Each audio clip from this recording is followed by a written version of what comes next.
मैं सबसे पहले एक बात इस सदन में जिम्मेदारी के साथ बताना चाहता हूं, 21 मार्च 2026 को इस देश से नक्सलवाद समाप्त। संसदेच्या सर्वोच्च सभागृहात केंद्रीय गृहमंत्र्यांनी केलेला हा दावा म्हणजे फक्त आश्वासन नव्हतं, तो होता एका प्रकारचा विश्वास की भारतात नक्षल आणि माओवादाचा अंत हा शक्य आहे। तेलंगणा, महाराष्ट्र, आंध्र प्रदेश, छत्तीसगड या राज्यांना नक्षली व माओवाद्यांच्या हिंसेचा सर्वाधिक फटका बसलाय, परंतु केंद्रातल्या डबल इंजिन सरकारने नक्षलींविरोधात लढाईची आपली रणनीती पक्की केली। महाराष्ट्रानेही मग निर्धार पक्का केला, नक्षलींचा पुरता बिमोड करायचा। यासाठी गरज होती खंबीर नेतृत्वाची। त्याचाच भाग म्हणून मुख्यमंत्र्यांनी गडचिरोलीचं पालकमंत्रीपद स्वतःकडे घेतलं।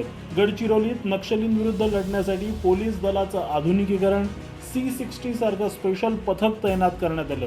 नक्षलींशी लढताना सरकारने भूमिका स्पष्ट ठेवली, चर्चा नाहीच, शस्त्र टाका नाहीतर मारले जाल, याच्याशिवाय कोणताही पर्याय नाही। गेल्या 10 वर्षात गडचिरोली पोलिसांनी नक्षल चळवळीचं कंबरडच मोडले। तेल तुंबडेसारखे अनेक जहाल नक्षली यात मारले गेले। सुरक्षा यंत्रणांचा हा आक्रमकपणा पाहून नक्षलींकडेही आत्मसमर्पण करण्याशिवाय पर्याय नव्हता। आज माओवाद्यांचा नेता भूपतीने 60 समर्थकांसह केलेलं आत्मसमर्पण दाखवून देतोय